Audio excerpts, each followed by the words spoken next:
இது முதல் முறையாக விநாயகரை எப்பவுமே நீங்கள் வணங்கணும் அப்படின்னு சொன்னால் எல்லா கோவிலிலும் எல்லா ஒரு சக்தியும் உண்டு.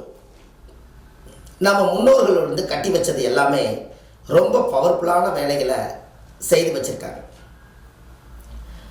அந்த காலத்தில் முதல் கடவுளை உருவாக்குறதே, தெய்வ வடிவம் உருவாக்குனதே முதல் கடவுள் விநாயகர் தான். இதுக்கப்புறம் தான் எல்லா கடவுளுமே உருவ வழிபாட்டில் உலகத்துக்கு கொண்டு வந்தாங்க. அப்போது மனிதர்கள் தான் அதை உருவாக்குனாங்க.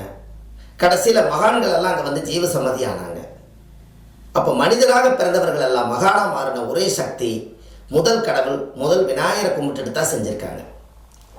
அப்போ எல்லா பேருமே ஓம் நல்ல கணபதியே நாங்காலமே தொழுதால் அல்லல் வினைகளெல்லாம் அகிலமே சொல்லறியே தும்பிக்கை யான்காலில் விழுதால் வினைதீரும் நம்பிக்கை கொண்டே நமக்கு விநாயகனார். இது அந்த காலத்தில் துதிப்பாட்டு பாடி ஒரு காரியத்தை ஆரம்பிப்பாங்க.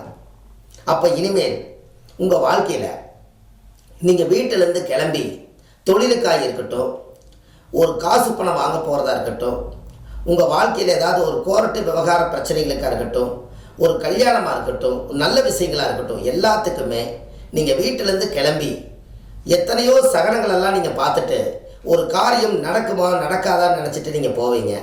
அதுக்கு எல்லாத்துக்கும் ஒரே பரிகாரம் என்னென்னா, முதல் போன உடனே நீ வீட்டை விட்டு கிளம்பி ஏதாவது ஒரு விநாயகர் கோயிலுக்குள்ளே போய் ஒரு முறை தான் நீங்கள் சுற்றணும்.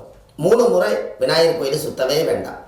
ஒரு முறை விநாயகரை சுற்றி வந்து ஒரே ஒரு கற்பூரம் பொருத்தி வச்சு சாமி கும்பிட்டு, நான் இந்த காரியத்துக்கு போகிறேன், நீங்கள் முன்னாடி வந்து ஆசீர்வாதம் செய்யணும்னு சொல்லி மனதார அந்த விநாயகருக்கு வந்து ஒரு கற்பூரம் பொருத்தி வச்சு கையெடுத்து வணங்கிட்டு ஒரு 3 நிமிடமாவது அந்த கோவிலுக்குள்ளே உட்காந்துட்டு வந்தீங்கன்னா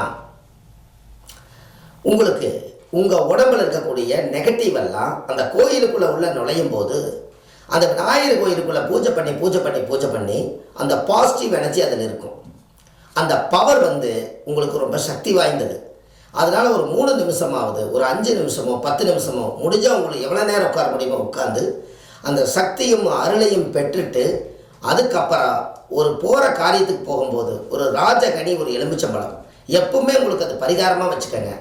எப்பவுமே போகிற இடத்துல ஒரு எலுமிச்சம்பழத்தை நீங்கள் கையில் வச்சுட்டு நீங்கள் எந்த காரியத்துக்கு போயிட்டு வந்தாலும் அந்த காரிய வெற்றியோடு வரும். வெற்றி இருக்கும். ஒரு நெகட்டிவான எனர்ஜி எல்லாமே வெளியே போய் ஒரு பாசிட்டிவான எனர்ஜி உங்களுக்கு வரும். அதற்கு இந்த விநாயகருடைய வழிபாடு, ஒரு துதி ஒன்று படித்து வச்சுக்கோங்க. விநாயகருடைய வழிபாடு, விநாயகர் கோயிலில் போனால் அந்த துதியை பாடி சாமி கும்பிட்டு வந்தாலே போதும். ஒரு முறை சுற்றுங்க. எந்தெந்த கோவிலில் எத்தனை சுற்றணுங்கிறதெல்லாம் பதிவில் நிறையா கொடுக்க போகிறேன், நீங்கள் இதை பாருங்கள். அதனால் விநாயகர் கோயிலில் போய் இந்த வழிபாடு செஞ்சுட்டு வாங்க. உங்களுக்கு வாழ்க்கையில் மிகப்பெரிய ஒரு திருப்பமுனை ஏற்படும். அதனால் முதல் கணபதியிலேருந்து ஆரம்பிப்போம். எல்லாம் சிறப்பாகட்டும். அனைத்தும் இந்த பதிவில் தான்.